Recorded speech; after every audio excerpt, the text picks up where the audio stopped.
Lecture number 40। आपने भेजा था वॉइस नोट, करो इधर। अकेले में क्यों सुनना है, ये नहीं है। अस्सलाम वालेकुम साकिब भाई, सबसे पहले हमने जो पिछला एजुकेशनल अलाउंस है उसमें से एक लाइन रहती थी वो वाली पढ़ी थी आज। वो लाइन ये थी कि और उसके बाद साकिब भाई हमने जो लास्ट वाला पढ़ा था वो था tax credit in case of foreign source income.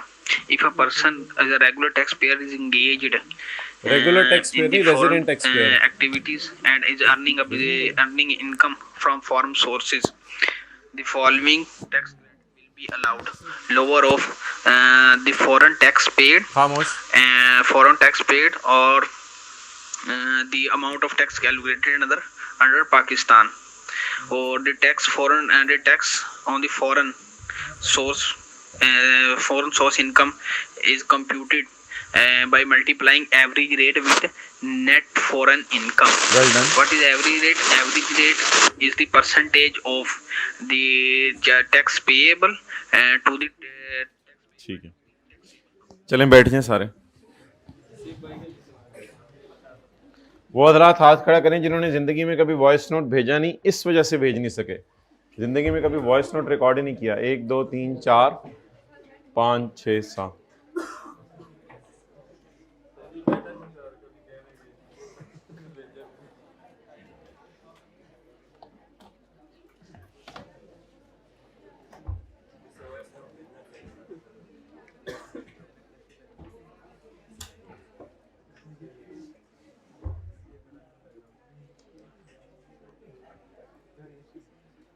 Pause करो।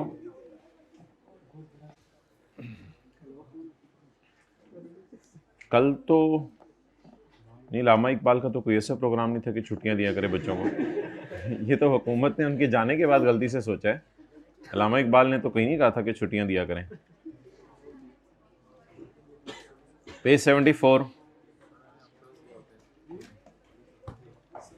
कल हमने कहा था कि नेट फॉरेन सोर्स इनकम निकालते हुए खर्चे दो किस्म के हैं।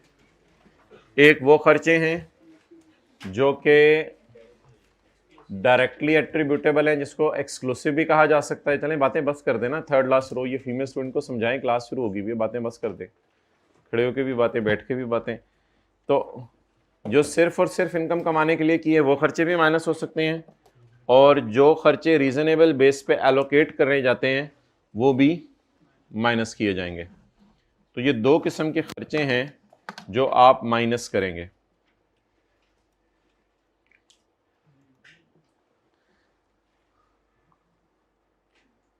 Where a taxpayer has foreign income under more than one head, जहां टैक्स पेयर की एक हेड से ज़्यादा इनकम हो, where a taxpayer has foreign income under more than one head, calculation of each head of income shall be separately made। तो हर head की calculation अलग अलग होगी। जैसे कल आपको पता है कि जब हमने फॉरेन टैक्स क्रेडिट निकाला था तो कैपिटल गेन का टैक्स क्रेडिट अलग निकाला था मेरे ख्याल से वर्किंग 1 करके, और बिजनेस का वर्किंग 1 करके निकाला था शायद, और कैपिटल गेन का वर्किंग 2 करके निकाला था। तो टैक्स क्रेडिट्स की कैलकुलेशन हर हेड की अलग अलग होनी चाहिए, या इकट्ठी करके भी हो जाए तो खैर है। ये गलत बात है कि इकट्ठी हो, हर हेड की कैलकुलेशन अलग अलग होनी चाहिए। Next, where a taxpayer has foreign income under more than one head, calculation for each head shall be made separately। Other source और प्रॉपर्टी सेपरेट हेड्स हैं, कैपिटल गेन और बिजनेस सेपरेट हेड्स हैं, ये सबको पता है। लेकिन एक लाइन ये है जो आज ये बताने लगी है कि स्पेक्यूलेशन और नॉन स्पेक्यूलेशन भी अलग अलग हेड्स हैं। स्पेक्यूलेशन और नॉन स्पेक्यूलेशन भी अलग अलग हेड्स हैं। Know what is speculation, what is non speculation, ये तो हमने बिजनेस के चैप्टर में पढ़ना है, लेकिन for the sake of discussion छोटी सी बात कि स्पेक्यूलेशन कोई और बिजनेस होता है, नॉन स्पेक्यूलेशन कोई और बिजनेस होता है।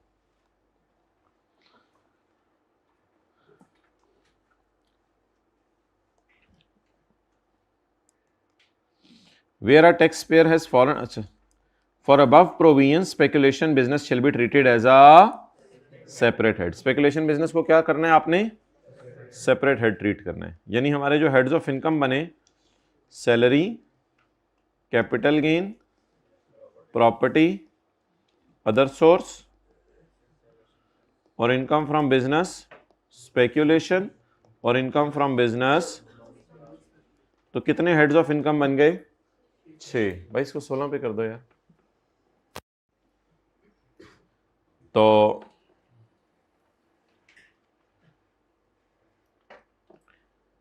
For above provision speculation shall be treated as a separate head. तो याद रखिएगा स्पेकुलेशन एक सेपरेट हेड है, चैप्टर 4 में भी ये बात हुई थी।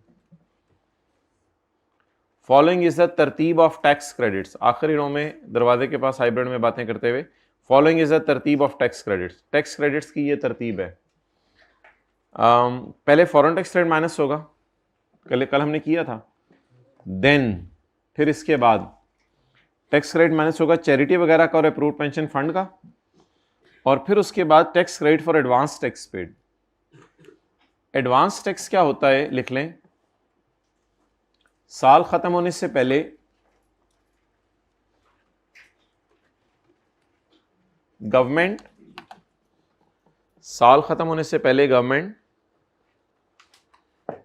टैक्स पेयर से कहती है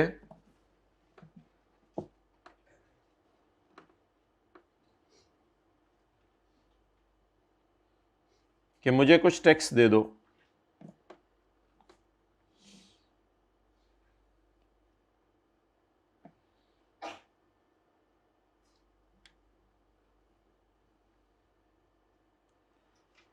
इसको एडवांस टैक्स क्यों कह रही है? साल खत्म होने से पहले मांग रही है।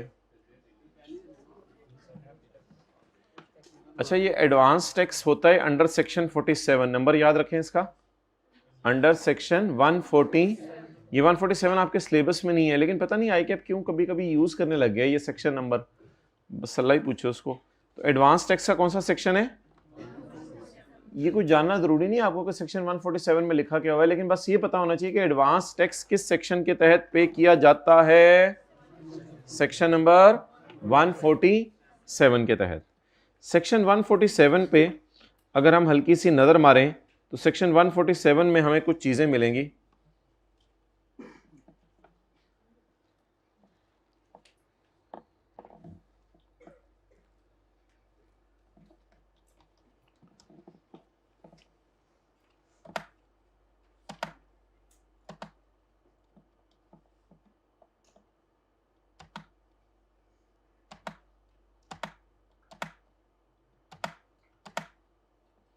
सेक्शन 147 ये हमारे सिलेबस में नहीं है।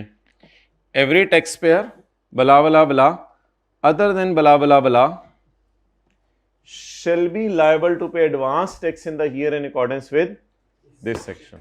ये कोई सेक्शन है जो कहता है साल शुरू होने से, साल खत्म होने से पहले ही कुछ टैक्स दे दो। किसमें?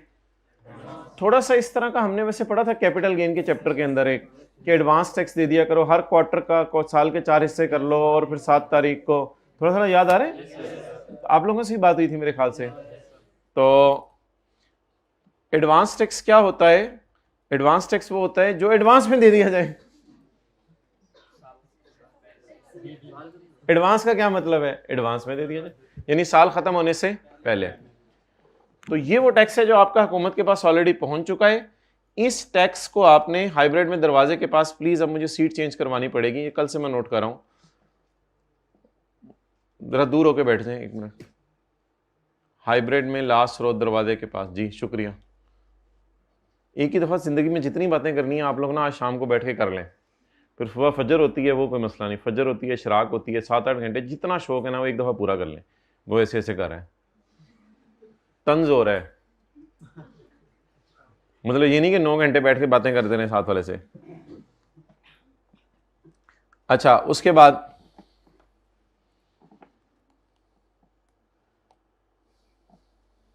पहले कौन सा माइनस करना है टैक्स रेट?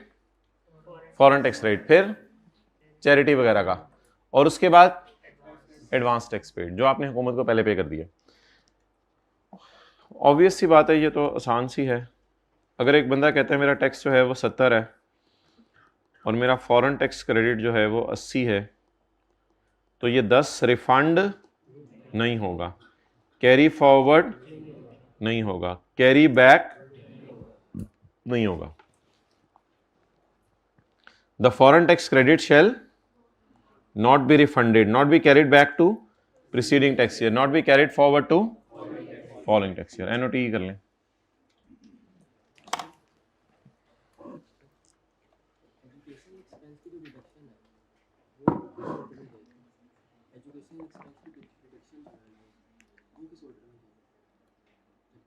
पहले ज़कात माइनस होगी फिर वो होगी, तो सवाल में किया था।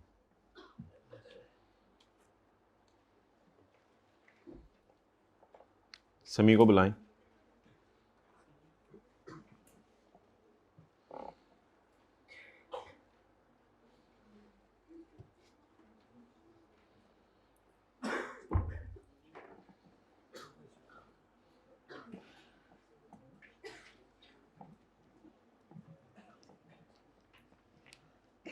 हो गया नोट?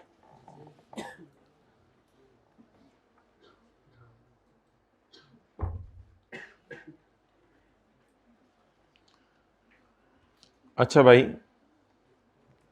अब सवाल ये है कि अगर एक साहब है,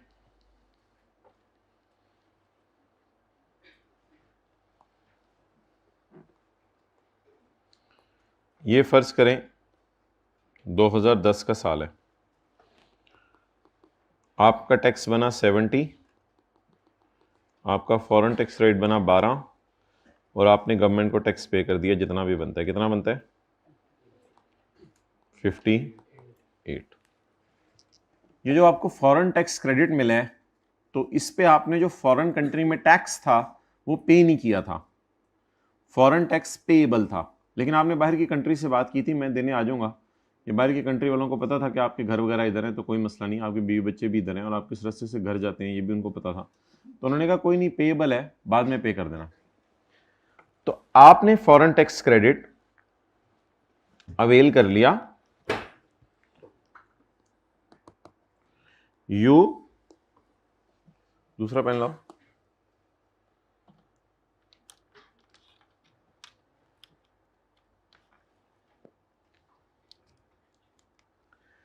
आपने फॉरेन टैक्स क्रेडिट अवेल कर लिया, लेकिन आपने फॉरेन टैक्स फॉरेन कंट्री में पे नहीं किया था। तो गवर्नमेंट कहती है कोई मसला नहीं, 12 को माइनस हुआ रहने दो, नो प्रॉब्लम एट ऑल।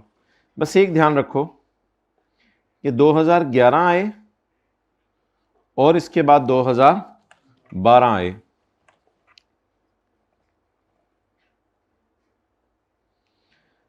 इस अरसे के अंदर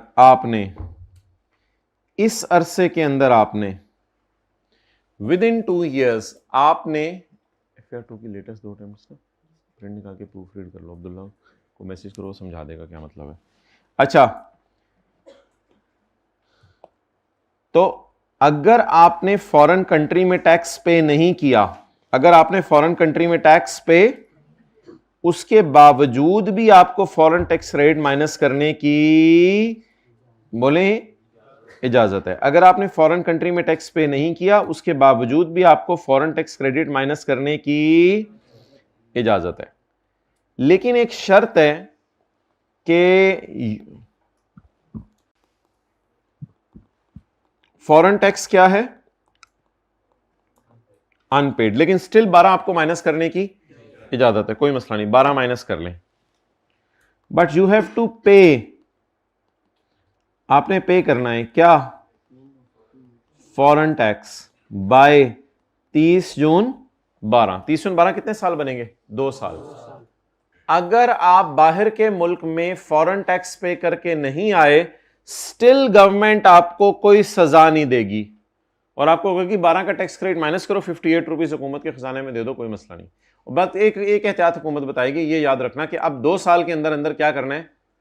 फॉरेन टैक्स पे कर देना है, बस ये बात है, तो लिख लें। यू हैव टू पे foreign tax bye 30 June 12।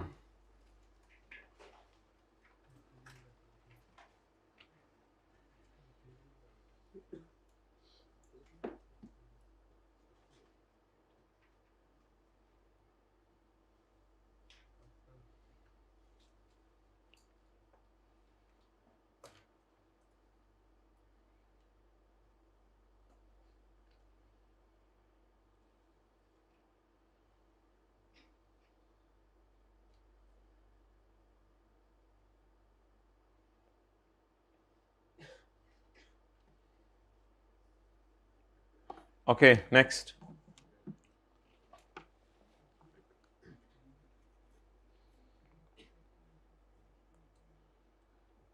credit shall be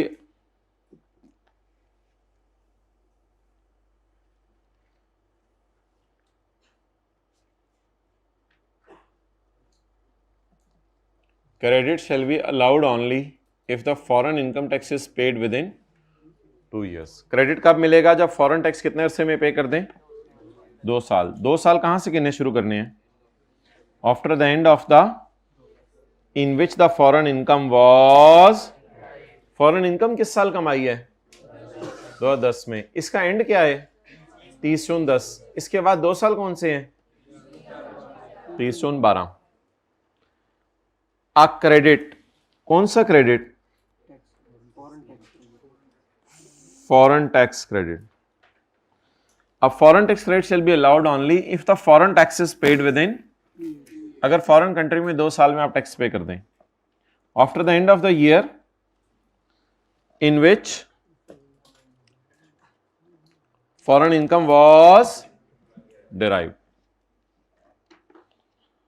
अच्छा, कुछ लोगों के टेस्ट ड्राफ्ट में जा रहे थे तो टेस्ट 4 उनका मार्क कर दिया ड्राफ्ट वाला भी, तो अगर मार्क हो गया तो ज़रा क्लास के बाद आके बता दीजिएगा. 1-2 स्टूडेंट्स ने बताया था.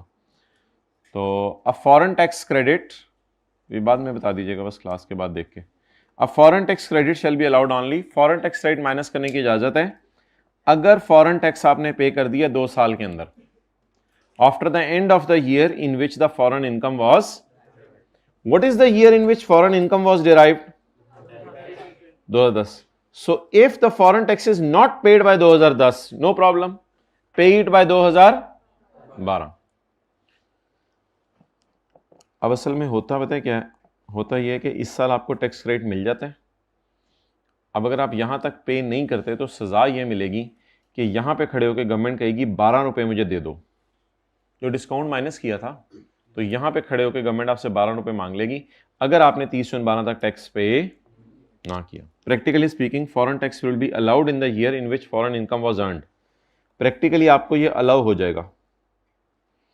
And if it is not paid within the above mention period, और अगर 2 साल तक पे ना हो सका, the credit will be added back in the tax liability. Credit will be added back in the tax liability of 2012, जो मैंने नीचे एग्जाम्पल किया. 2012 की टैक्स लायबिलिटी में इसको ऐड कर दिया जाए. will be added back का लफ्ज़ छोड़ें, will be added in the tax liability. 2012 में 2012 की अपनी भी कोई लाइबिलिटी होगी ना, 2012 की अपनी भी कोई लाइबिलिटी होगी ना, उसमें ये 12 भी ऐड कर दिया जाएगा. तो क्या अगर आप फॉरेन कंट्री में टैक्स पे ना करें और पेएबल ही रहे तो क्या ऐसी सूरत में भी फॉरेन टैक्स रेट मिल सकता है? हाँ, लेकिन वो मिला हुआ कब डिसअलाउ हो जाएगा? 2 साल के बाद. क्या हो रहा है मोबाइल पे? अच्छा नेक्स्ट, मोबाइल उल्टा करके रख दें जरा, साइड पे एक्सेस ना हो पूरी क्लास में इस पे. अच्छा जी नेक्स्ट,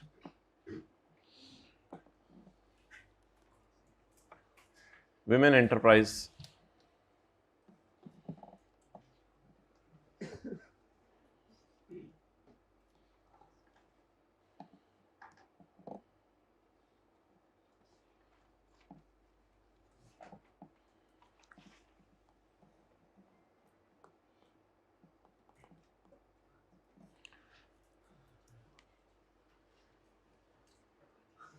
एक बाजी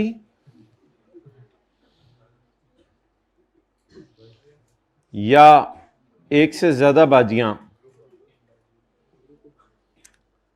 अगर कारोबार शुरू करें 1 जुलाई 2021 के बाद,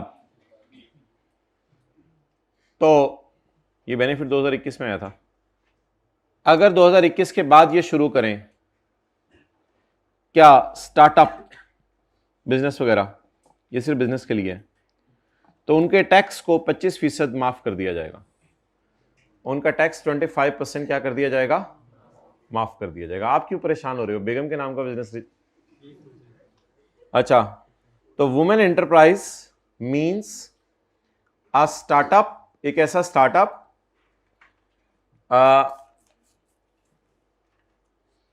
एस्टेब्लिश्ड ऑन और आफ्टर 1 जुलाई 2021.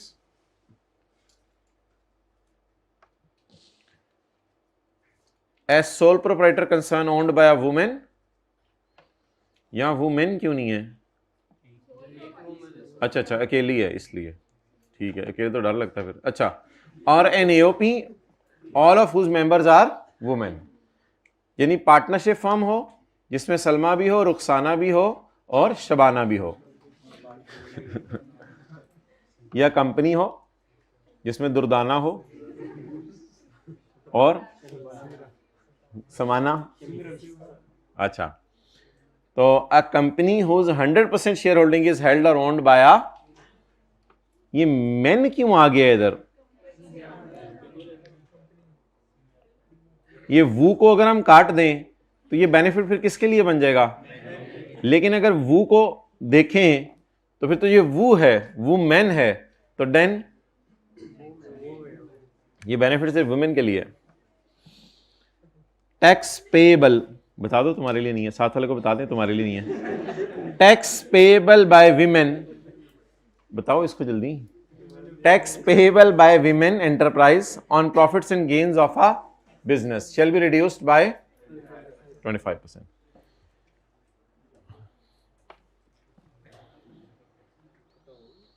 अच्छा, ये ना अब ऑब्वियसली बात तो अजीब सी है, कुछ बाजियों ने ना गेम डाली एक, उन्होंने ना एक गेम की, उन्होंने वो ये थी कि मिसाल के तौर पे कोई बिजनेस पहले ही चल रहा था रुखसाना और शाजिया का, और ये 2015 में इन्होंने शुरू किया था, तो अब इन्होंने कहा हमें तो ये बेनिफिट मिलना नहीं है। तो ऐसे ही लोगों के सामने ना, कस्टमर के सामने एक दूसरे के बाल बुल खींचे, लड़ाई की, हाँ मैं तुम्हारे साथ काम नहीं कर सकती ज़िंदगी में, कभी ऐसा हो ही नहीं सकता, मैं ये बिज़नेस छोड़ रही हूँ, दूसरी ने भी कहा मैं तो पहले ये सोच रही थी। ये लड़ाई लुड़ी डाल के ना घर चली गई, दुकान वही, एम्प्लॉयज़ वही, चीज़ें वही। और फिर 2 दिन बाद आके, यानी 2015 से कारोबार चल रहा था, 2021 में जब इनको ये बेनिफिट पता चला तो उन्होंने कहा हमें तो मिल नहीं सकता। तो फिर लड़ाई शड़ाई करने के बाद 1-2 दिन बाद आई दोनों फ्रेश होके, तो जो है वो जब आई दोनों, तो दोनों ने आके जो है वो कारोबार शुरू किया नए नाम से, बाहर नाम बदल दिया, एम्प्लॉयज़ वही, बिजनेस वही, चीज़ें वही। तो लॉ मेकर कहते हैं तुम लोग दोनों जो है ना, तुमने गेम डाली है, तो तुम्हें ये बेनिफिट नहीं मिलेगा। पढ़े, this benefit will not be available, नहीं मिलेगा ना। या तो बिल्कुल ही वो बिजनेस बंद कर दें, एम्प्लॉयज़ को नौकरियों से निकाल दें, सामान बेच दें, दुकान कोई और कारोबार शुरू करें, फिर तो समझ आती है। लेकिन अगर वही सारी गेम चल रही है और ऐसी ज़रा डिस ऑन करके बिजनेस को 2 दिन बाद दोबारा ऑन कर लिया, तो कहते हैं कि हमने भी चूड़ियाँ नहीं पहनी हुई, लॉ मेकर कहते हैं तुम लोगों ने तो पहनी हुई, हमने तो नहीं पहनी हुई। दिस जी, ये क्या, उनको फ़ायदा ये होगा कि अगर 2015 में उन्होंने कारोबार शुरू किया था, हाइब्रिड में आखिरी रो में बैठे हुए, अगर 2015 में उन्होंने कारोबार शुरू किया था तो उनको तो ये बेनिफिट नहीं मिलेगा, क्योंकि जो 2015 से कारोबार कर रही हैं, 2005 से कारोबार कर रही हैं, 1990 से कारोबार कर रही हैं आंटियाँ, तो उनको तो ये बेनिफिट नहीं मिलेगा। लेकिन जो 2021 के बाद कारोबार करें, 2022 में शुरू करें, 23 में शुरू करें, फिर उन्हीं को ये टैक्स माफ़ होगा ना। तो ये पुरानी बिजनेस वीमेन को बेनिफिट अवेलेबल था, या जो इनके नए बिजनेस बने हैं? लेकिन पुराने वालों को फिर चैन नहीं आ रहा था कि नई दुकान खोली है इन्होंने, ठीक है, शाजिया और शबाना ने नई दुकान खोली है, इसे बेनिफिट मिल रहा है, और हम रुखसाना और दुर्दाना कई साल से बैठे हुए कारोबार कर रहे हैं, हमें कोई बेनिफिट नहीं मिल रहा। तो फिर रुखसाना दुर्दाना ने मिलकर गेम डाली ताकि हमें भी बेनिफिट मिले। तो this benefit will not be available. सुन लो रुखसाना दुर्दाना, तुम्हारे लिए ये बेनिफिट नहीं है। To a business that is formed by transfer of an existing business, आप अपना चलता चलाया बिजनेस अगर किसी और को दे दें तब भी ये बेनिफिट नहीं मिलेगा अगले को। ये भी नहीं है कि कोई नई 2 ओनर्स आई, उन्होंने पुरानी 2 ओनर से चलता चलाया बिजनेस ट्रांसफर कर दिया उनके नाम, ये भी नहीं है कि माओ ने बेटियों के नाम ट्रांसफर कर दिया। कहते हैं ये सारी गेमें मुझे पता है। ट्रांसफर ऑफ एग्जिस्टिंग बिजनेस या रिकॉन्स्टिट्यूशन और splitting up of an existing business, existing business को स्प्लिट कर दिया, यानी कि दोनों एओपी के तौर पे दोनों काम कर रही थी, और दोनों ने क्या कहा, आज के बाद यार ग्राउंड फ्लोर के ऊपर कपड़े बेचे जाते हैं और फर्स्ट फ्लोर के ऊपर बर्तन बेचे जाते हैं। तो इन्होंने अपने आप को एओपी के तौर पे जाके डी रजिस्टर करवा लिया, और फिर 4-5 दिनों बाद ग्राउंड फ्लोर की दुकान का नाम अलग रख लिया, फर्स्ट फ्लोर की दुकान का नाम अलग रख लिया और कहा मैं एओपी है ही नहीं, हम तो अकेले अकेले कारोबार कर रही हैं और हमने ये नया कारोबार शुरू किया अल्हम्दुलिल्लाह। एम्प्लॉयज़ भी वही, बर्तन भी वही, चीज़ें भी वही, कस्टमर भी वही, बस गेम डाली है। तो किसी बिजनेस को तोड़ने और दोबारा जोड़ने से, स्प्लिटिंग अप और रिकॉन्स्टिट्यूशन, ये बेनिफिट अवेलेबल नहीं है। तो बस सादा सी थीम है, लॉ मेकर ये चाह रहे हैं कि नई औरतें आएँ, वो आके कारोबार शुरू करें, फिर इनको ये बेनिफिट मिलेगा। जो 2021 से पहले कारोबार कर रही हैं, अगर वो अपना चलता चलाया कारोबार हाइब्रिड में 4th क्लास रो में किसी को दे भी दें बातें करते हुए, तो उसके अंदर ये बेनिफिट अवेलेबल नहीं होगा।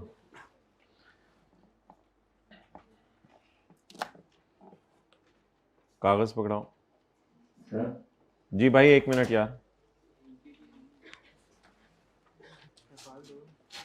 देखिए, अगर आप लोगों ने कोई बात कभी करनी भी हो ना साथ वाले से, तो ऐसे ही ना ये कागज झलते झलते ऐसे सामने रख के मुंह इधर किए बगैर इस तरह को बात कर लिया करें, फिर शायद पता ना चले टीचर को। अगर होता है ना कईयों को मजबूरी है कि करनी है बात, अब नहीं गुजारा चल रहा, तो फिर कुछ इस तरह कोशिश किया करें, वरना तो पता चल ही जाता है, या मुंह इधर जा रहा होता है या आंखें इधर जा रही होती हैं। तो थोड़ा कोशिश करें इसकी। ओके,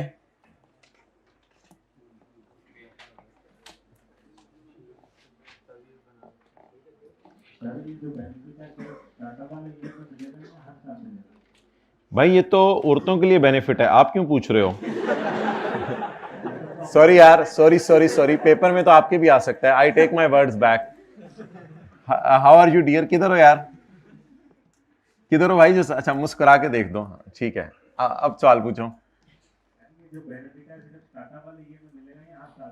हाँ, इनका सवाल है कि ये बेनिफिट स्टार्टअप वाले ईयर में मिलेगा या हर साल मिलेगा।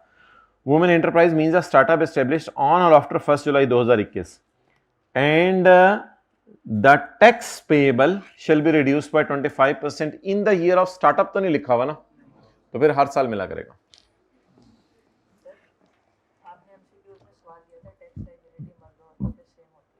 नहीं, वो कुछ और था, वो लेके आना सवाल।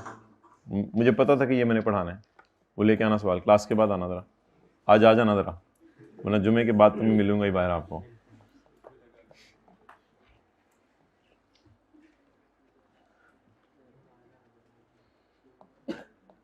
शीम एंड मीम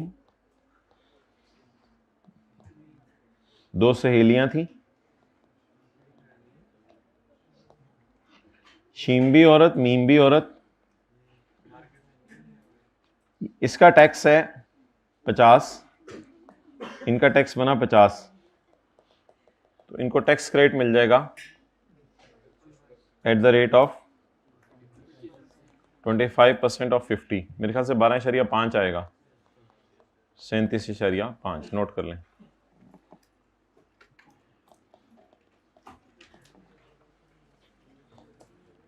ये दोनों तीन है या खवातीन है? खवातीन है।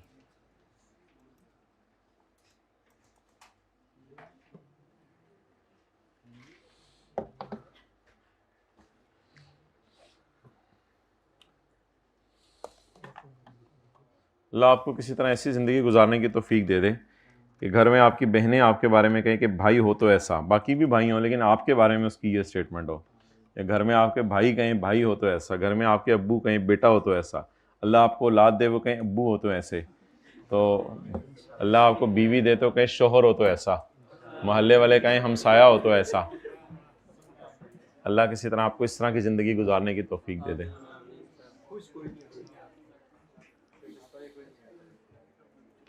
सेटिस्फाई कोई नहीं होता कि चक्कर के अंदर ये तो नहीं कि अगले को रोलना शुरू, इज्जत तो दो अगले को। आइए बैठिए, लीजिए, पीजिए, कीजिए।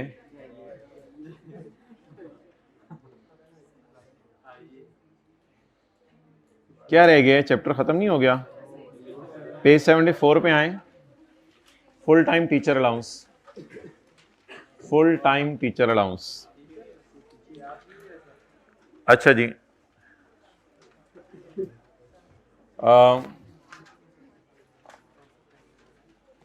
ये जो प्राइवेट इदारों में टीचर्स पढ़ा रहे होते हैं उनके लिए नहीं है।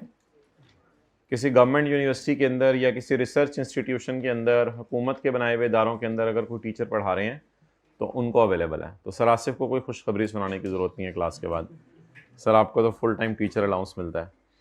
Question, mister B is a full time teacher, B full time teacher है, सेकंड रो में मोबाइल इस्तेमाल करते हैं। B is a full time teacher of a recognized university, mobile bag में। Following data relates to incomes earned by him during the tax year 2013। Annual salary income is 6,60,000। Capital gain is 1 lakh. Calculate the tax liability for tax year 2013।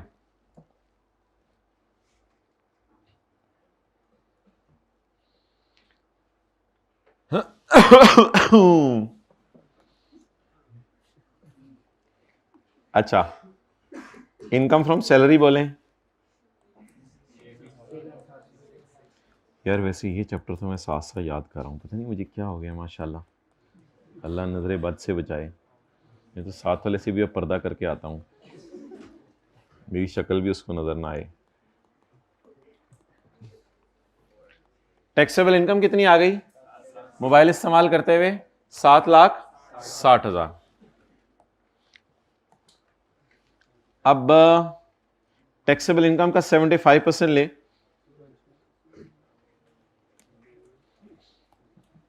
7,60,000 का 70, भाई मेरे घर से calculator मंगवाना जरा।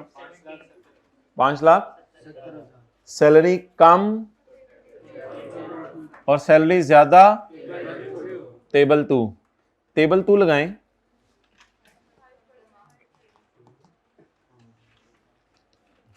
$7,60,000।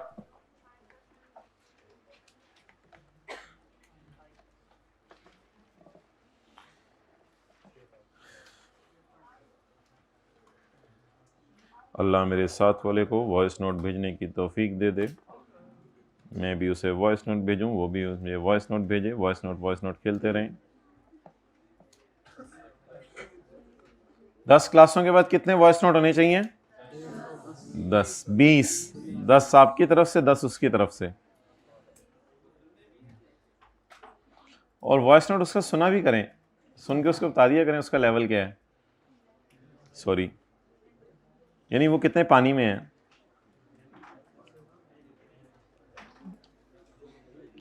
Mobile इस्तेमाल कर लें थर्ड लास्ट रो में, फिर हम आगे चलते हैं कंसंट्रेशन के साथ। ये जब ऐसे करते हैं ना आप लोग,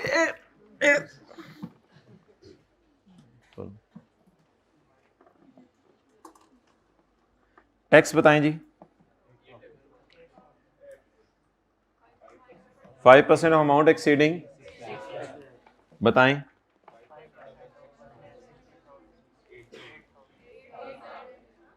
8,000। अब हमने करना ये है कि इसका टैक्स माफ करना है, और टैक्स दरवाजे के पास एंड पे बैठे हुए हमने जो है वो माफ करना है। कितने %?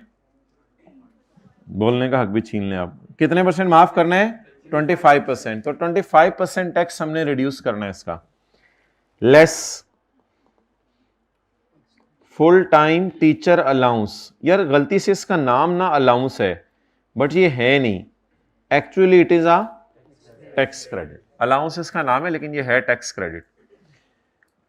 ये वाहिद ऐसा टैक्स क्रेडिट है, वाहिद ऐसा टैक्स क्रेडिट है जिसमें आपको टेबल में 2 दफा जाना पड़ेगा। ना बातें करें ना लास्ट रो में, जिसमें आपको टेबल में 2 दफा जाना पड़ेगा। वाहिद ऐसा टैक्स क्रेडिट है जिसमें आपको टेबल में 2 दफा जाना पड़ेगा। अब आपको टेबल में जाना पड़ेगा सिर्फ 6,60,000 को देखने के लिए कि 6,60,000 पे टैक्स लगाएं। 6,60,000 पे कितना बन रहा है tax? 5% of amount exceeding 6 lakh जी। What is amount? इस 6,60,000 को जाके देखना है आपने। तो नहीं, अगर खाली सैलरी को देखने फिर तो टेबल 2 ही है। 5% ऑफ अमाउंट एक्सीडिंग 6 लाख, 60,000 जरा 3,000 की वैसे जरूरत नहीं है। 3,000 का 25% माफ करना है। कितना?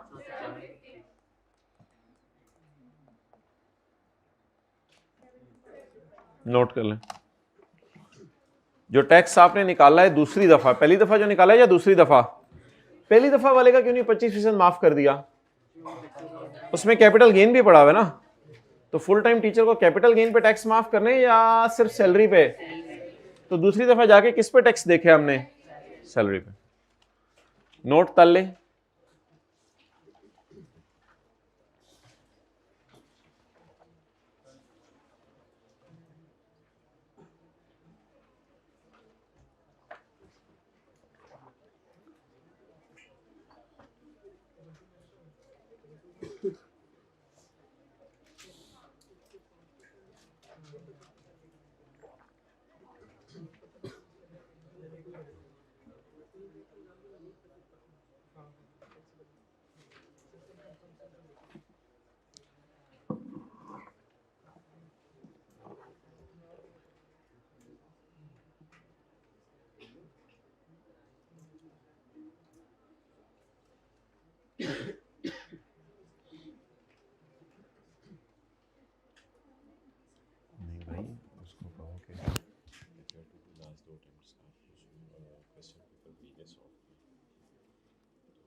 जी मैं उस पर आता हूँ।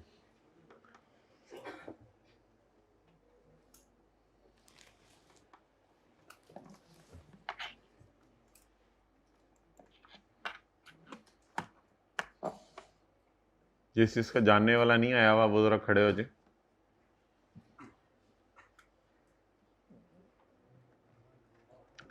फोन करें उनको, जरा फोन करें।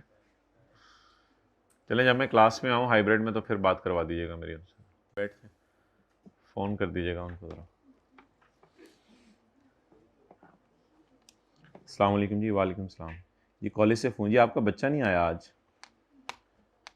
अगली बात तो यही करेंगे, कल से बच्चे को ले जाएं फिर आप, अगर नहीं भेजना तो। वो कौन सा हॉस्टल वाला ऐसा है जो कभी छुट्टी भी कर लेता है और घर वालों को बताता भी नहीं है? Sir we are grown up now, what are you saying? We are grown up. अच्छा, हमें अच्छे बुरे का खुद पता है, ये और बात है, साथ साथ याद नहीं करना। तो पहली दफ़ा जो आपने टेबल लगाना है ना भाई दीवार टूट जाएगी, थोड़ा इधर हो। पहली दफ़ा जो आपने टेबल लगाना है ना, उस टेबल के लगाते हुए आप लोगों ने ये ध्यान रखना है कि टेबल 1 लगेगा या 2। लेकिन दूसरी दफ़ा जब टेबल लगाना है ना, उसमें सिर्फ सैलरी देखनी है आपने जाके, इसलिए उस वक्त सिर्फ क्या लगाना है? टेबल 2। लेकिन लगा के जो टैक्स आएगा उसको कितना माफ कर देना है? 25%।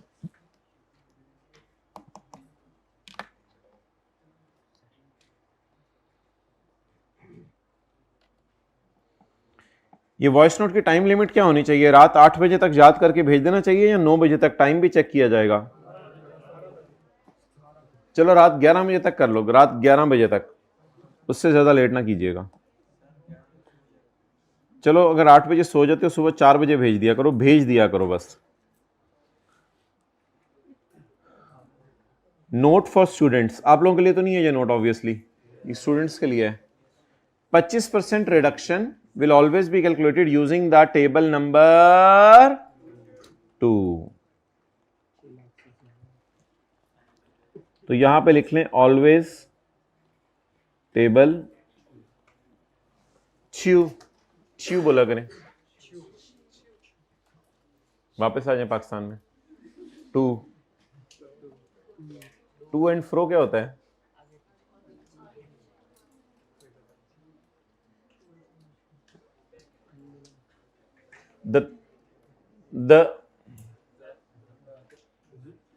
अच्छा, जो पेपर आ रहा है उसमें कुछ सवाल ऐसे भी होते हैं जो वाज़े देखने से पता चल जाते हैं, और कुछ सवाल ऐसे होते हैं जो देखने से पता नहीं चलता। उसमें फिर जिसने बार बार रिवीजन की होती है ना, उसको ये बातें याद रहती हैं, ये बात कहाँ हुई थी, ये बात कहाँ हुई थी। तो इसलिए बार बार रिवीजन करना भी जो है वो ज़रूरी है। तो द टैक्स पेएबल, मैसेज आ गया कल टर्म टेस्ट का? अगले इस हफ्ते से अगले हफ्ते से शुरू होंगे इंशाल्लाह, 18 तारीख से, जिसमें पिछला सारा पढ़ा हुआ टेस्ट होगा, 50 नंबर का होगा। जी आ जाएगा मैसेज इंशाल्लाह। क्या चीज़? 1.5 घंटे का, इस मंडे से अगले मंडे से। The tax payable by full time teacher और रिसर्चर, और फुल टाइम टीचर भी लफ्ज़ याद करना है, रिसर्चर भी लफ्ज़ याद करना है। फुल टाइम टीचर और researcher who is employed in non profit इदारा और research institute duly recognised by HEC और बोर्ड ऑफ एजुकेशन और university recognised by HEC including government research institute shall be reduced by 25% of tax payable. लेकिन सिर्फ किसके ऊपर? On his income from salary. This clause shall not apply to teachers of medical professions. Okay, watch here.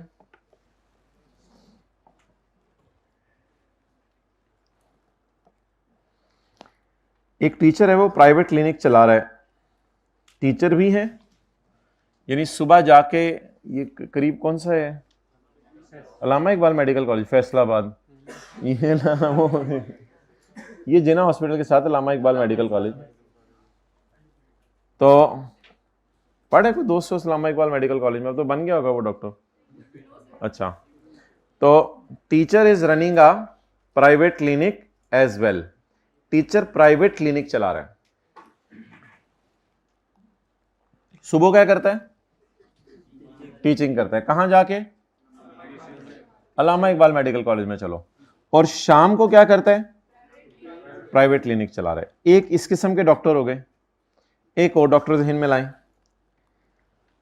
एक teacher है, वो teacher भी है और किसी हॉस्पिटल में भी काम कर रहा है, यानी सुबह टीचिंग करते जाके और शाम को जाके तजर्बे कर, शाम को किसी हॉस्पिटल में जाके बैठता है। यानी वो, उसके पास इतना पैसा नहीं था कि अपना प्राइवेट क्लिनिक बना सके, तो शाम को जाके क्या करता है? वो हॉस्पिटल में बैठता है।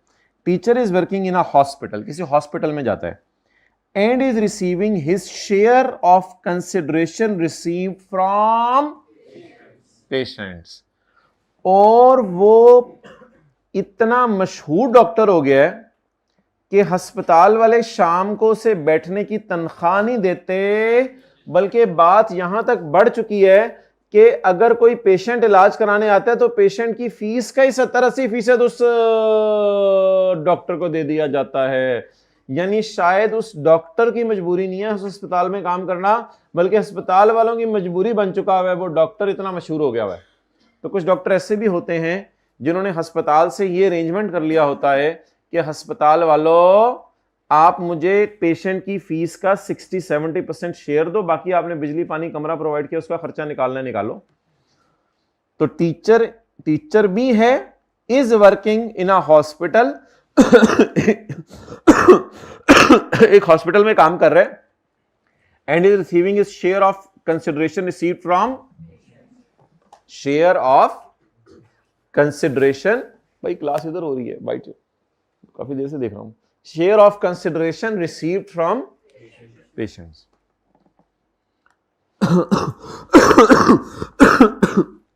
अच्छा, एक टीचर ऐसा है, जो टीचर है और शाम को किसी हॉस्पिटल में एम्प्लॉई है, यानी बेचारे को बड़ी मुश्किल से अस्पताल वालों ने रखा है, नवा डॉक्टर है, कोई लिफ्ट कराता नहीं है, तो अस्पताल वालों की मिन्नतें करता रहा, यार मैं दान देख लेता हूँ, बड़े अच्छे दान देखता हूँ, दांत ही देखता रहता हूँ। फिर तो अस्पताल वालों ने कहा ठीक है, डेंटिस्ट है, इसको रख लेते हैं, लेकिन तुझे हर महीने में 50,000 तनख्वाह मिला करेगी, ज़्यादा एंकी फेंकी ना करी। तो उन्होंने कहा ठीक है यार, नौकरी दो मुझे बस। अब लॉ मेकर कहता है, मेरी नज़र में ये गरीब डॉक्टर है और मेरी नज़र में ये दोनों अमीर डॉक्टर है। तो कहते हैं इस सेक्शन वाला जो टैक्स क्रेडिट है टीचिंग की वजह से जो मैंने उसको देना था, वो इस वाले डॉक्टर को तो दे दूंगा, गरीब डॉक्टर को, लेकिन जो अपनी क्लिनिकें खोल के बैठे हुए हैं और कहीं सुबह हम टीचिंग करते हैं तो टीचिंग पे हमें टैक्स माफ करो, चल पहले तो इतना कमा रहे, तुझे टैक्स माफ करें चाचा जी, चल निकल इधर से।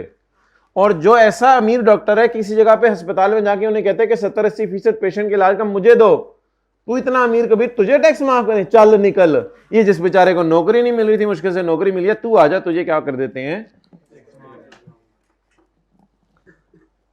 तो अमीर डॉक्टर लॉ मेकर की नजर में और गरीब, हम तो अपने समझने के लिए लिख रहे हैं, बाकी किसी को अमीर गरीब तो नहीं कहना होता।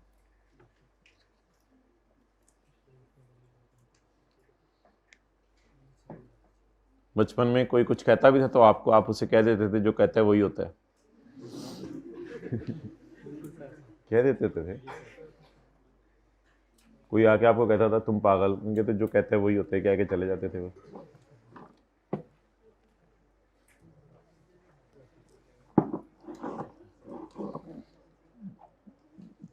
मुर्गा बने हुए कितना अरसा हो गया? मुर्गा बने हुए क्लास में मदरसे में बने। कभी नहीं बने। आ जाए फिर जरा रिवीजन हो जाए।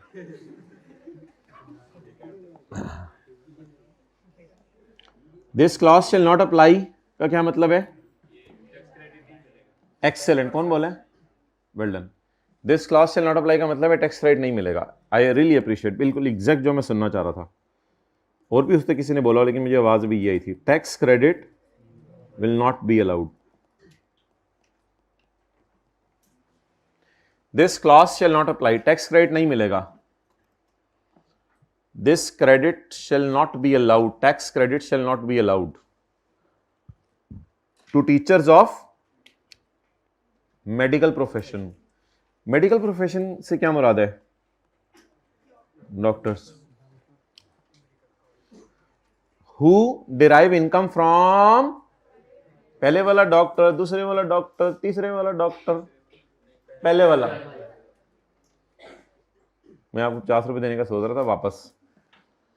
Receive share of consideration receive from patients, पहले वाला डॉक्टर, दूसरे वाला डॉक्टर, तीसरे वाला। तो तीसरे वाले को तो इसने एक्सेप्शन में डाला नहीं, फिर तीसरे वाले को टैक्स क्रेडिट मिल जाएगा।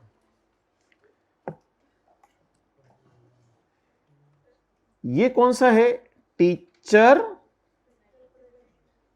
हु, पुत्र उत्ते वेख, टीचर वो जो अमीर वाला डॉक्टर है, who receive share of money received from patients by, यानी पहले पेशेंट ने हॉस्पिटल को दिए पैसे, फिर हॉस्पिटल ने उसके 60-70% पैसे डॉक्टर को दे दिए। अगर डॉक्टर का इतना लेवल है कि हॉस्पिटल से यहां तक निगोशिएट कर चुका हुआ है, यानी हो सकता है सारा सिर्फ कल कला को कॉलेज वालों को कह दें कि आपने क्या मेरी महीने की 3 लाख रुपए तनख्वाह लगाई हुई है, जो मैं बच्चों को पढ़ाता हूं उसकी परसेंटेज मुझे दें।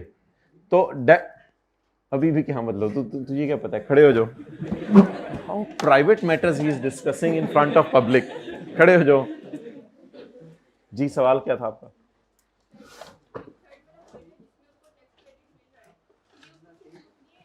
जारी बात है वो शाम को जो हॉस्पिटल में काम करे उस पर तो नहीं मिलेगा, सैलरी का मिलेगा।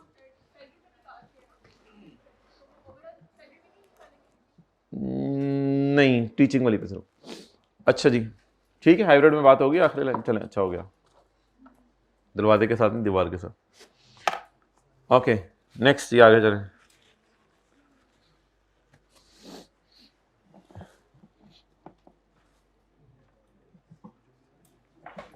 Tax credit for point of sale machine.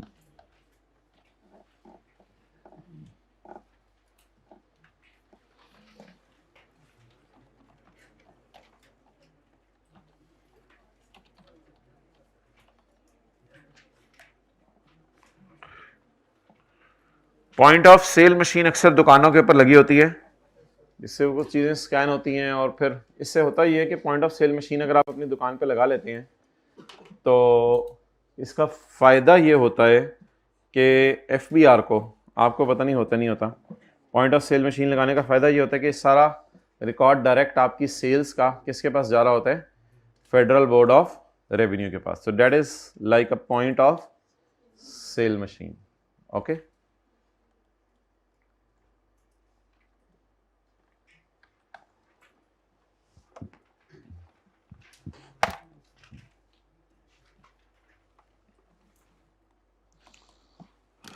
Tyre 1 retailers. Tier 1 retailers हम पढ़ेंगे आने वाले दिनों में। कोई एक कैटेगरी होती है रिटेलर्स की, ठीक है? जब कभी सेल्स टैक्स में जाएंगे ना तो पढ़ेंगे tyre 1 retailers other than tyre 1 retailers. फिलहाल अगर आप टायर 1 को जहन में ब्रैकेट में भी ले लें तो बात किसकी होने लगी है? रिटेलर्स की। रिटेलर्स की, इनकी रिटेल शॉप्स हैं, जनरल स्टोर है, और इसी तरह डिफरेंट है, बुटीक्स हैं, और हैं ये जनरल स्टोर हैं जो रिटेल आम लोगों को जो चीज़ें बेच रहे हैं। All tier 1 retailers are required to integrate. इनके लिए इंटीग्रेशन कराना ज़रूरी है। ये ऑनलाइन बेस पे इंटीग्रेट हो जाएगा। are required to integrate with board's point of sale online real time reporting system. Integrate with board का point of sale online real time reporting system. तो ये 4-5 अलग अलग लफ्ज हैं, इनको जोड़ के इसने एक फिक्रा बनाने की कोशिश की है. बोर्ड का सेल के मौके पर ही आप इसमें कार्ड वगैरह डालते हैं ना 18, और बोर्ड का सेल के मौके पर ऑनलाइन, ये ऑनलाइन अपडेट हो जाता है एफबीआर वालों के रिकॉर्ड में, रियल टाइम उसी वक्त रिपोर्टिंग सिस्टम, रिपोर्ट करने का सिस्टम. सारे लफ्ज याद करने अलग अलग, अब रट्टा नहीं मारना, लेकिन क्या करें, ये सारे लफ्ज याद करने हैं. A tax credit for POS machine will be allowed to them. और अगर आपने फिर ये मशीन खरीद ली है तो आपको क्या माफ होगा? पहला काम आपने क्या करना है? इंटीग्रेट करना है. किसके साथ? बोर्ड के रिपोर्टिंग. ऑब्वियसली इसके लिए आपको मशीन क्या करनी पड़ेगी? खरीदनी पड़ेगी. The tax credit will be allowed for the tax year in which the machine is installed. Install हो गई, इंटीग्रेट हो गई एंड कॉन्फ़िगर हो गई विद एफबीआर's कंप्यूटराइज सिस्टम. ये टैक्स क्रेडिट सिर्फ एक दफा मिलेगा जिस साल आपने मशीन इंस्टॉल की, हर साल नहीं मिला करेगा. बस one of type tax credit है, बार बार नहीं मिलेगा. Tax credit will allowed in the year in which machine is installed. अच्छा, अगर इंस्टॉल कर ली, इंटीग्रेटर कॉन्फ़िगर नहीं की, तो फिर जिस साल इंटीग्रेटर कॉन्फ़िगर करेंगे उस साल आपको टैक्स क्रेडिट मिलेगा. तो ये तीनों चीजें जब पूरी हो जाएंगी उस साल टैक्स क्रेडिट मिलेगा. इंस्टॉल होना भी जरूरी है और इंटीग्रेट और कॉन्फ़िगर होना भी जरूरी है. किसके साथ? At lower of amount invested in the purchase of point of sale machine, और 1.5 लाख पर मशीन. ये देख लेते हैं. Point of sale machine is a machine. Oh, that's nice. You have told me this is a machine. I was thinking it is a toy. But he's saying it is machine. Feeling आ रही है machine की? Point of sale machine is a machine. बस ठीक है, आगे आप खुद ही पढ़ लीजिएगा. मुश्किल पार्ट मैंने पढ़ा दिया डेफिनेशन का. मशीन क्यों है? For making cold coffee. नाश्ता भी नहीं करके आए होते और ऐसी बातें करते हैं. For processing and recording the sale transactions. Sale transactions किसकी? गुड्स की भी हो सकती हैं और सर्विसेज की भी हो सकती हैं.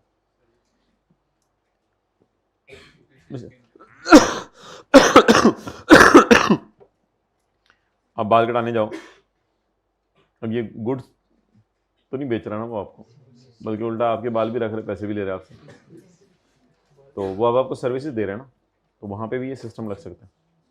बाकी तफसीलात तो क्लास के बाद तो मैंने नहीं कहा, तो मैं कभी कभी कहता हूँ. And recording the sale transaction for goods and services इधर इन कैश. हो सकता है आप पैसे दे दें और थ्रू क्रेडिट और डेबिट कार्ड. तो हो सकता है आप पैसे दें, हो सकता है आप क्रेडिट या डेबिट कार्ड डाल दें इस मशीन में. और ऑनलाइन पेमेंट्स ये होती हैं कि आप अकाउंट नंबर सिर्फ उससे पूछते हैं और फिर अपने अकाउंट से उसके अकाउंट में पैसे ट्रांसफ़र करके फिर स्क्रीनशॉट लेके फिर उसका व्हाट्सएप नंबर लेके उसको उसके ऊपर सेंड कर देते हैं. वो रिसीव कर लेते हैं, 2 ब्लू टिक आ जाते हैं, आपको तसल्ली हो जाती है उसने देख लिया, अल्लाह अल्लाह खैर सल्ला.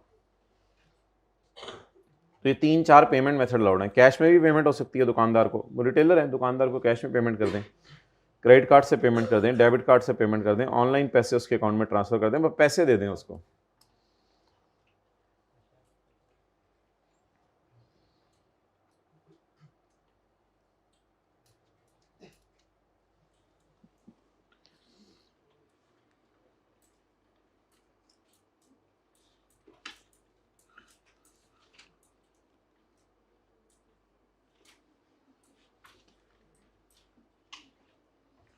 अच्छा, एक और डॉक्टर की बात बता दें. ये डायग्राम की अगर आपने तस्वीर खींचनी है वो भी खींच लीजिएगा. और जो डॉक्टर वाली बात चल रही थी, सुबह टीचिंग करता है, शाम को अपनी क्लिनिक पे बैठता है, इसको टैक्स क्रेडिट. सुबह टीचिंग करता है, शाम को नौकरी करता है अस्पताल में, लेकिन शेयर ऑफ फीस मिलता है. सुबह टीचिंग करता है, शाम को नौकरी करता है अस्पताल में, सैलरी कमाता है, इसको मिलेगा. और अगर सुबह टीचिंग करता है, शाम को वेला होता है, इसकी मैंने बात नहीं की थी, सोच के बता दें, इसको मिलेगा? इसको भी टैक्स क्रेडिट मिलेगा. क्यों? वो फुल टाइम टीचर है ना, वो तो उसका कोई काम नहीं है। असल में मिलना किसको नहीं है, ये बात है असल, इन दोनों को नहीं मिलना। अच्छा ये कुछ सुबह जरूरी नहीं है, होता है शाम इधर आ जाए सुबह इधर हो जाए, मिसाल है।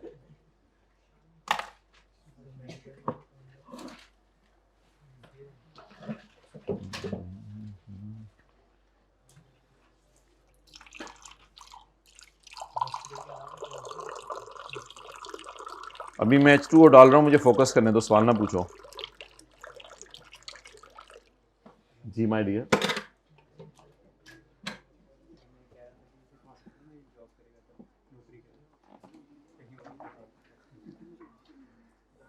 भाई मेडिकल डॉक्टर है तो भाई पूछ रहे हैं हॉस्पिटल में ही नौकरी करे, जहरी बात है। उसने क्या, यानी कि सुबह मैं मरीजों को देखता हूँ, शाम को उनके जूते पॉलिश करता हूँ।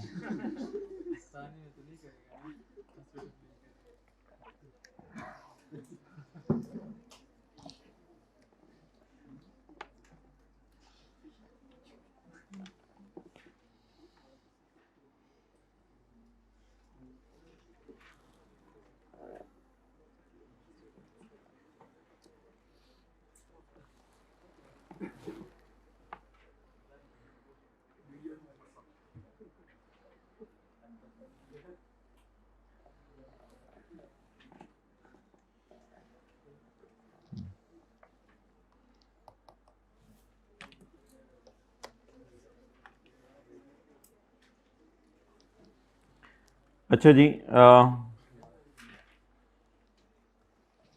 एक बंदा है,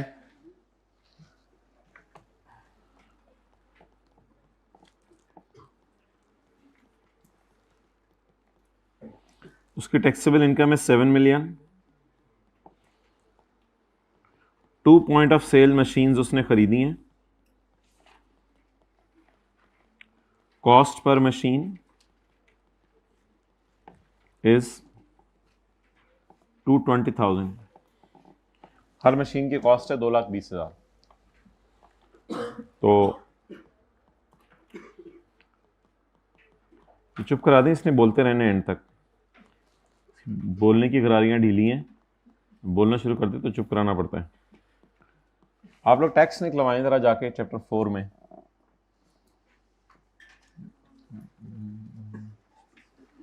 चैप्टर 4 में जरा टैक्स निकलवाएं। आप लोग तो इस तरह करें जिस तरह आपने किसी छोटे को रखा हुआ और वो जाके वहां कैलकुलेशंस कर रहा है। खुद निकाल लें, जल्दी करें। हाँ जी बोलें। 45% पहले कोई अमाउंट होगी ना। हाँ जी 16 10 अंडा अंडा अंडा किसने लिखवाना है?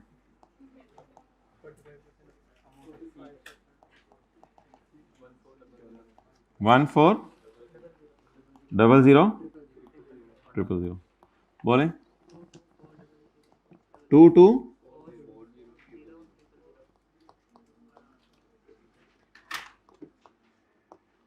नोट करें, फिर टैक्स क्रेडिट निकालते हैं। कुछ लोग टैक्स क्रेडिट खुद ही निकाल लें जिनको समझ आ गया फॉर्मूला। साथ वाले को कभी कोई हदिया पेश किए, छोटी सी टॉफी से बादाम? Well done, I really appreciate. Ball pen दिया है माशाल्लाह, दुआ दी है माशाल्लाह,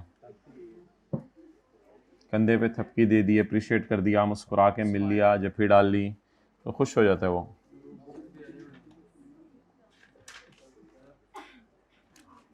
हाइब्रिड में मोबाइल इस्तेमाल कर लिया, वही सारी चीज़ें मैटर करती हैं। अच्छा जल्दी करें, है मौजूद है। भाई कह रहे थे एक दुआओं की बुक शॉप पे आगे भी है जो शॉर्ट हुई हुई थी माशाल्लाह, जिनमें दुआएं सीखने का जज्बा है, रोज़ाना एक नई दुआ याद करते हैं।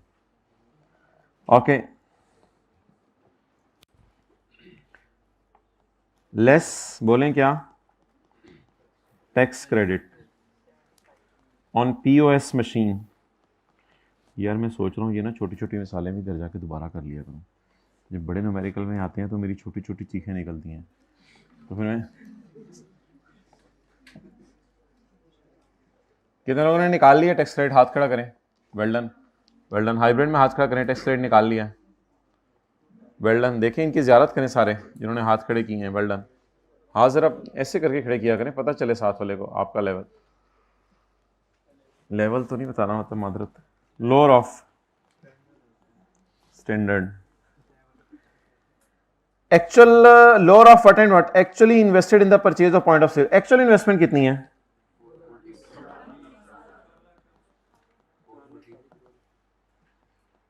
2 लाख ज़रब 2 इज इक्वल टू 4,40,000 या 1.5 लाख पर मशीन। ये 1.5 लाख याद करना पड़ेगा या पेपर में गिवन होगा? याद करना पड़ेगा।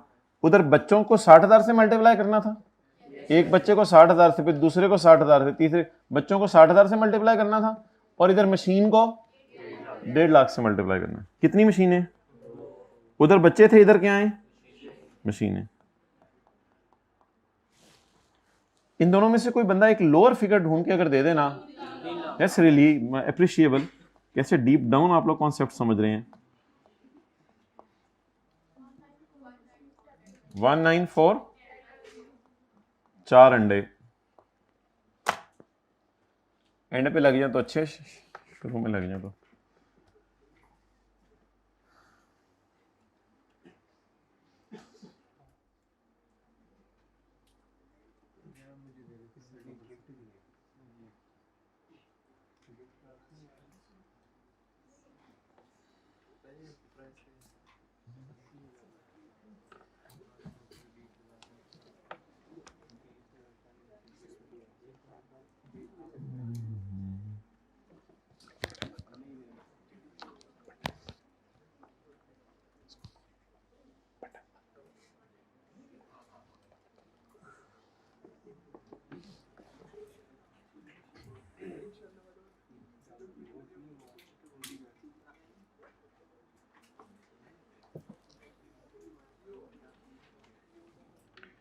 ये भाई मुझे याद कराना, ये ना हाइब्रिड में कुछ लोग मोबाइल इस्तेमाल कर रहे हैं, इनकी वीडियो निकलवा के ना इनकी लिस्टें बनवाओ, और लिस्टें बनवा के इनके नाम मुझे देने हैं।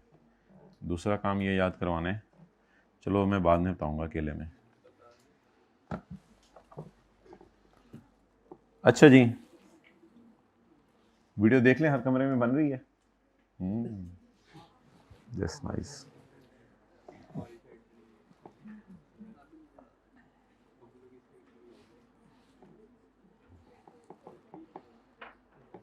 Chapter 18. Chapter 18. Please, my dear, Chapter 18. My dear, Chapter 18. मेरे प्यारे, मेरे भालू, Chapter 18. Bablu, Chapter 18. Tinku, Chapter 18. Rashid, तू भी कर ले। रुखसाना, Chapter 18. जी बोले बोले, चैप्टर 18 किधर है? पेज नंबर कौन सा है इसका? सगीर वाला सवाल किधर है? 40। सगीर वाला सवाल किधर है? 428 पे। आई रियली अप्रिशिएट, लगता है ये आपने पहले ही कर लिए हैं सारे।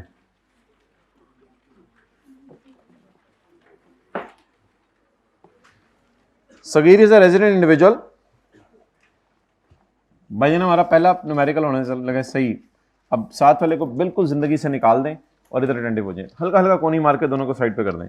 Sagir a resident individual is working as a full time teacher.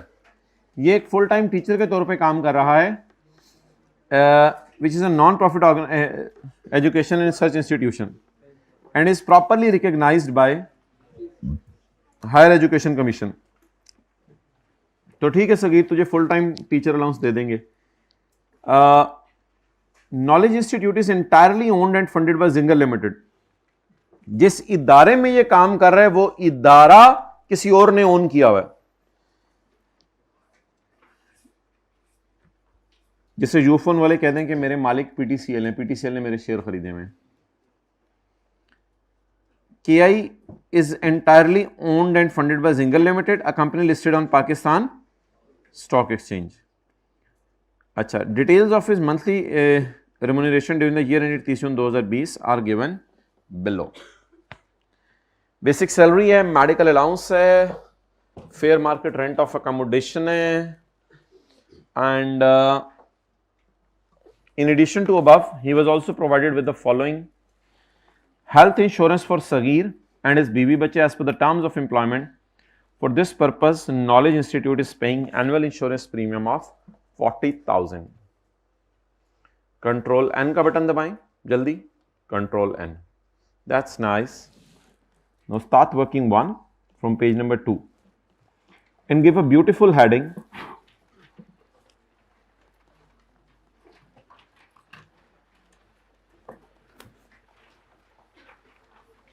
Beautiful heading, beautiful. दिल काले कोलू नहीं सुनी नहीं होनी चीजें दुनिया में.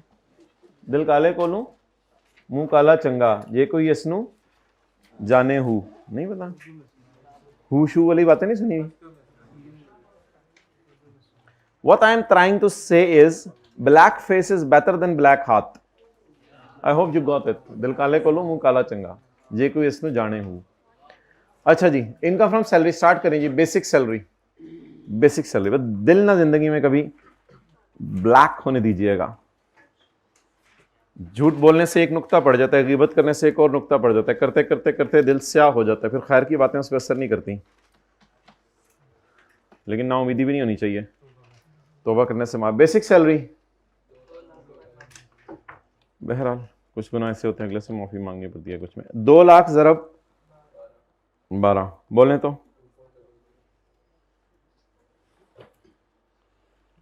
मेरे घर से कैलकुलेटर मंगवाना.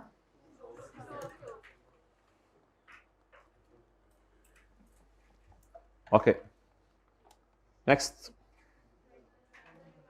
Medical allowance. अच्छा, इसको ना कभी आइसोलेशन में नहीं देखना, इसको हमेशा इसके साथ मिला के देखना है.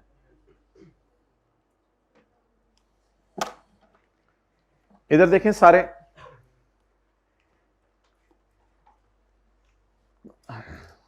अगर सिर्फ हॉस्पिटलाइजेशन होती, जिसे हेल्थ इंश्योरेंस भी कह सकते हैं, अगर सिर्फ हॉस्पिटलाइजेशन होती तो फिर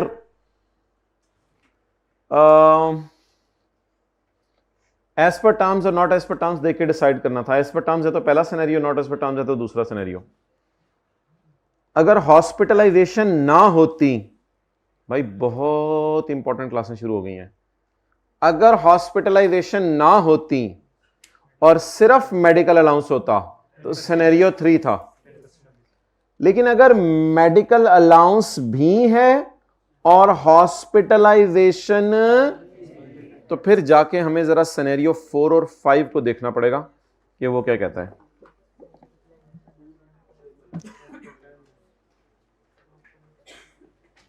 ये जो हेल्थ इंश्योरेंस है ना, इसका मतलब ये होता है कि मैं आपका इलाज करवा दूंगा, लेकिन इलाज के पैसे एम्प्लॉयर नहीं देता, उसने इंश्योरेंस वगैरह कराई होती है एम्प्लॉय की, तो इंश्योरेंस कंपनी दे देती है.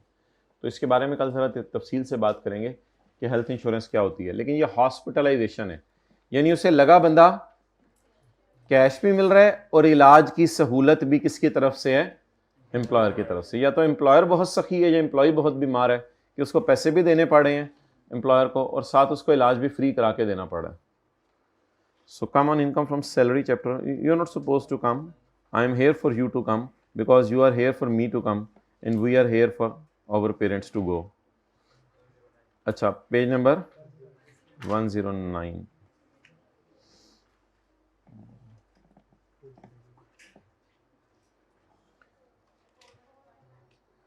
अलाउंस भी है, देखें 20,000 रुपया, और मेडिकल फैसिलिटी भी है in accordance with the.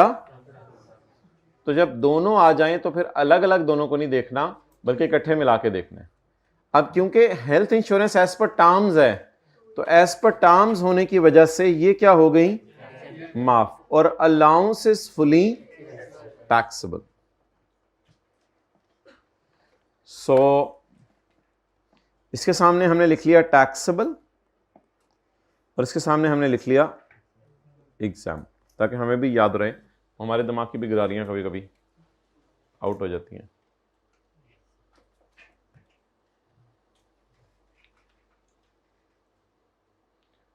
Who is consistent in studies? माशाल्लाह. Really appreciate. डिट्रैक्ट तो नहीं होते ना? ओके बताएं जी, मेडिकल अलाउंस ज़रब 12, 2 लाख। अलाउंस को क्या कर दें? टैक्सेबल। हेल्थ इंश्योरेंस, लेकिन असल में इसे क्या कहते हैं? हॉस्पिटलाइजेशन या medical facility as per terms. इसको क्या कर दें? exempt कर दें। एक चीज को माफ कर दिया, एक चीज को टैक्सेबल कर दिया। इन दोनों को जरा मिला के पढ़ना करें, अलग अलग नहीं पढ़ा करना। चलो चलिए चलिए sir.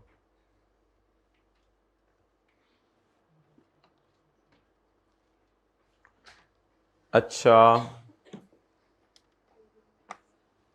Fair market rent of accommodation बताएं जी, वो इसको लगा बंदा कैश दे रहे हैं या क्या कर रहे हैं? Fair market rent of accommodation employer employ को घर दे रहा है या हर महीने उसको 80,000 दे रहा है? 80,000 वाले हाथ खड़ा करें। घर दे रहा है वाले हाथ खड़ा करें। अच्छा, अगर सवाल में लिखा होता ना, अब सवाल मुझे पता है मिलना नहीं उससे सा, अगर सवाल में लिखा होता ना हाउस रेंट अलाउंस, जैसे कि क्वेश्चन 727 में लिखा हुआ है, तो फिर ये अलाउंस था, ये लगा बंदा कैश था कि एम्प्लॉयर एम्प्लॉय को पैसे दे रहा है। लेकिन इस सवाल में लिखा हुआ है अकोमोडेशन का बाजार में किराया इतना है, तो फिर इसका मतलब है एम्प्लॉयर ने भी तो अकोमोडेशन ही दी हुई है ना। तो अकोमोडेशन का जब लफ्ज आ जाए ना, तो इट मींस कि एम्प्लॉयर ने लगा बंदा कैश नहीं दे रहा, एम्प्लॉयर उसको क्या दे रहा है। इसलिए उसने ऊपर कहीं ऐसा नहीं लिखा details of cash payments during the year. खुदा ना खास्ता ऐसा लिख देता तो हम भी परेशान हो जाते, यार ये कैश पेमेंट तो है ही नहीं। हाँ, this is a cash payment, this is a cash payment, but this is perquisite. Perquisites. It is not cash payment. It is a perquisite. It is a benefit. What is the name of this benefit? The name of this benefit is accommodation. रिहाइश दी हुई employer ने employ को। Employer ने employ को हर महीने लगा बंदा पैसे cash नहीं भेज रहा उसके घर। Got it? So let's revise the rules of accommodation. Rashid, अगर इसी तरह मेरा सैलरी का चैप्टर रिवाइज होता रहा तो मेरा क्या बनेगा? डर है कि मेरा सर्टिफिकेट ऑफ मेरिट आ जाएगा तो मुझे देखता रह जाएगा, लेकिन फिर मैं तेरे हाथ कहाँ आऊँगा? अस्तगफिरुल्लाह। तो समझाएं भाई, इतना भी नहीं हो जाना तुमने। अच्छा, कहाँ जाना था?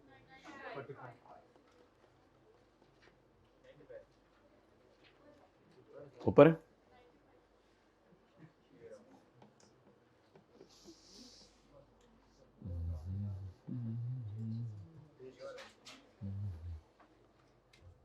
अकामू,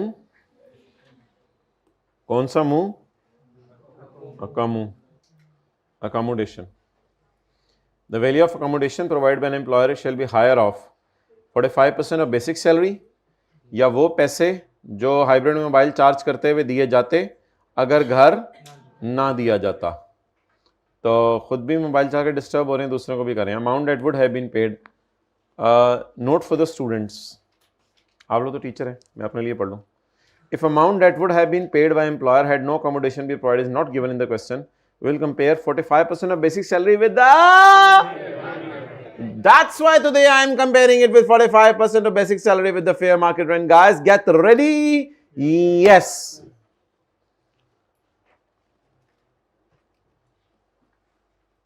Accommodation provided. Higher of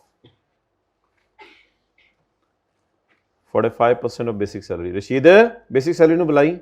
Basic salary. थले आ 10। ओ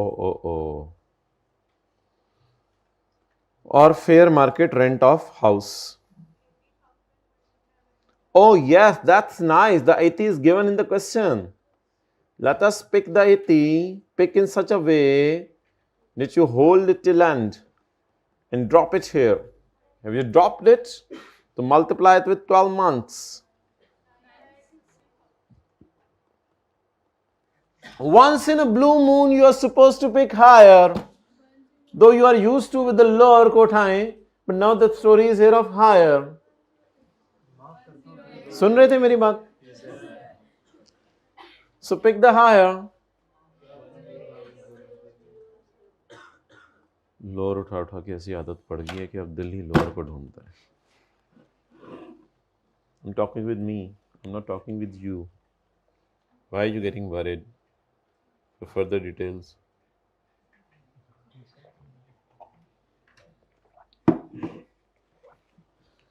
So I hope the things is very easy for the people who are studying on a daily basis. But those who are not studying on a daily basis, so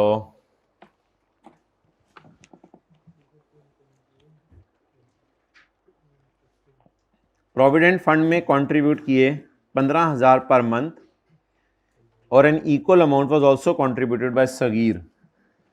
Sagir ने भी fund में पैसे contribute किए, तो ये 15,000 फिर किसने contribute किए होंगे? अगर इक्वल अमाउंट सगीर ने कंट्रीब्यूट किया है तो ये लिखा हुआ है ना, he was provided with the following. तो इसका मतलब है ये पैसे किसने प्रोवाइड किए हैं? तो ये वाला 15,000 क्या हो गया?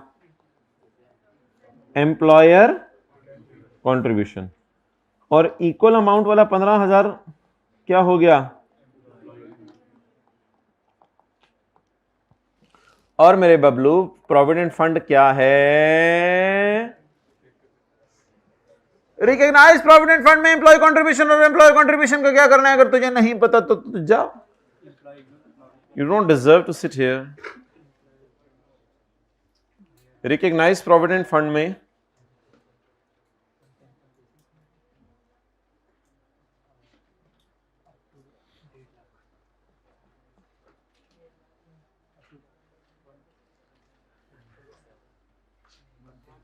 क्यों चिट्टा हो जाता है चलते चलते?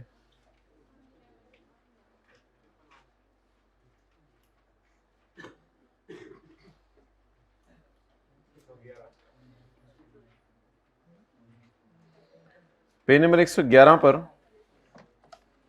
हमने यहां लिख लिया पेज 111, क्योंकि हमारे दिमाग की गहरारियां कभी कभी घूम जाती हैं, तो इसलिए बातें ना करें ना हाइब्रिड में लास्ट रो में प्लीज. पेज 111. एम्प्लॉय कंट्रीब्यूशन को तो सिंपली आपने इग्नोर करना है, और employer contribution is exempt up to lower of. Dearness allowance नहीं है, फिर बेसिक सैलरी पे गुजारा चला लेंगे.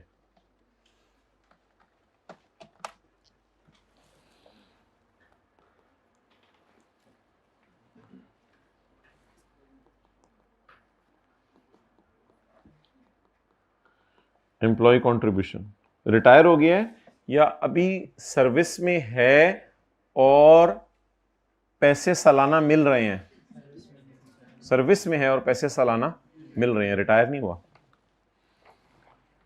एम्प्लॉय कंट्रीब्यूशन इग्नोर कर दें. एम्प्लॉयर कंट्रीब्यूशन कितना है? जरा 12 जाके जरा देखें एग्जाम कितना करना है. 1/10 ऑफ प्लस डियरनेस अलाउंस या 1.5 लाख.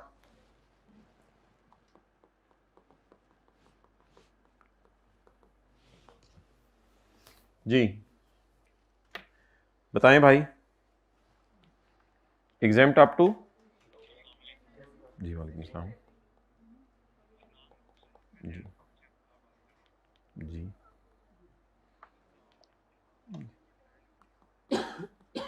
बाद में कर लें. 1/10 ऑफ बेसिक सैलरी पे चाती मारे. चाती मारे मैं गायब करने लगा हूं. चाती मारे 24 हुई. रियली अजीब लोग.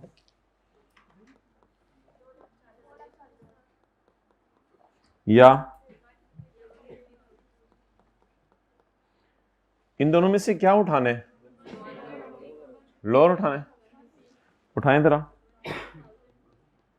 अच्छा ये तो नहीं परेशान हो रहा कि कहीं लोअर हो रहा है कहीं हायर हो रहा है, मैं क्या करूंगा। कई लोग मुझे मिले हैं कई सालों से टैक्स पास कर रहे हैं, उनको भी ये सारे उठाए जाते थे लोअर हायर, लगा शुक्र पास भी हो जाते थे, 90 से ऊपर नंबर सर्टिफिकेट मेरिट वाले लेते रहे। यानी कि ये चीज़ें इंसानी अकल के मुताबिक हैं, इंसान ही कर रहे हैं ना कई सालों से। नहीं मुझे बताएं मैं क्या करूं।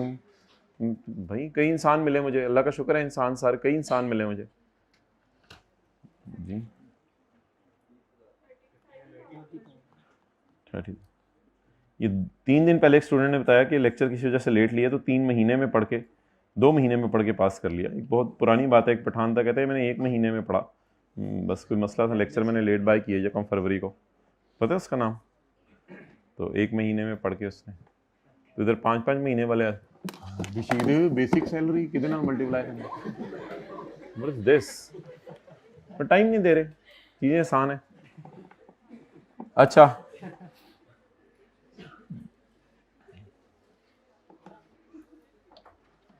पढ़ेंगे आगे।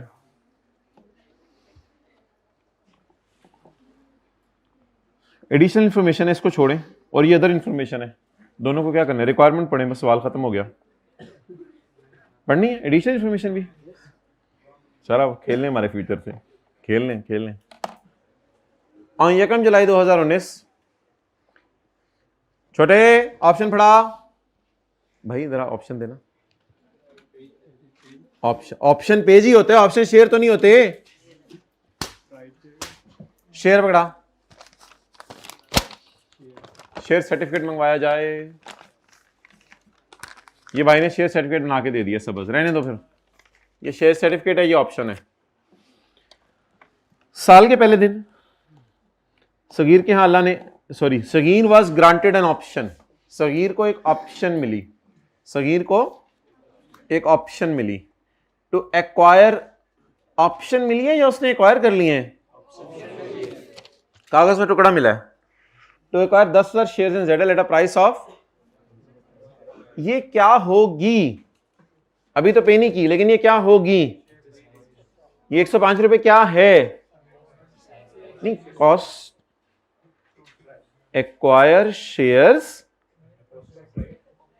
Eight a price of 105 per share, acquire shares at a price of 105 per share, नहीं राइट की तो नहीं है, Sagheer was granted an option. अच्छा आगे उसने चले क्लियर कर दिया, अगर किसी को कंफ्यूजन आ रही है, Sagheer bought option by paying 1,75,000, इसका मतलब है ऑप्शन की प्राइस अलग है। मैं मान रहा हूं थोड़ा सा अंग्रेजी का फिक्रा कुछ बच्चों को समझने में मसला आ रहा है, that is cost of right, that is cost of share, try to understand, दोबारा पढ़ें। Sagheer was granted option to purchase shares at 105 per share,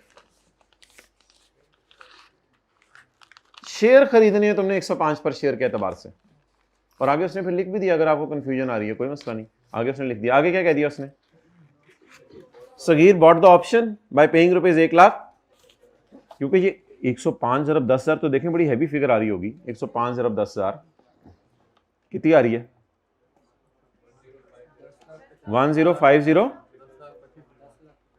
10,50,000 के तो शेयर खरीदने आपने, ऑप्शन कितने की खरीदी, अच्छा बॉट है या टू बी बॉट है, बॉट है। Sagheer bought the option on the same date by paying 1,75,000 to knowledge institute, when the fair market value of option was 2 lakh, इसने जब 1,75,000 दे के ऑप्शन खरीदी तो ऑप्शन की कीमत 2 लाख, मेरी कीमत 2 लाख, मेरी कीमत 2 लाख। तो ये तो हमने सेक्शन 14 के 1 में पढ़ा था। ऑप्शन की कीमत देखते हैं या नहीं देखते, देखिए देखिए चीजें लग रही हैं। ही एक्सरसाइज द ऑप्शन ऑन 30 सितंबर 19, 30 सितंबर को उसने ऑप्शन एक्सरसाइज कर ली और इसको क्या मिल गए, शेयर। जब शेयर बाजार में कितने का था, एज पर स्कीम ही was not allowed to sell और ट्रांसफर द शेयर में, जानते दियो तुसी कड्डन पहले लगे हो, जानते दियो 31 दिसंबर को उसने कहां शेयर डालनी है, on 31 December 19 fair market value of shares 142। अच्छा कितने अरसे तक शेयर बेच नहीं सकता? बिफोर, अच्छा उसको मिले माजरत 30 सितंबर को है, माजरत 30 सितंबर को मिले हैं, 30 सितंबर को उसने अंदर वाली जेब में डाले हैं। अब वो कब तक उनको बेच नहीं सकता? तो 31 दिसंबर को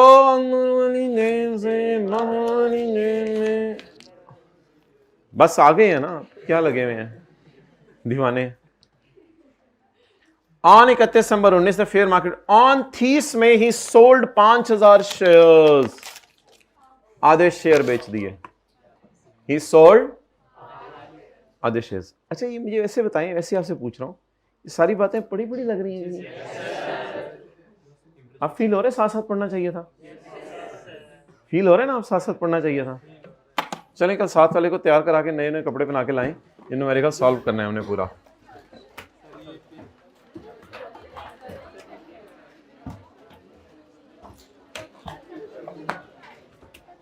जी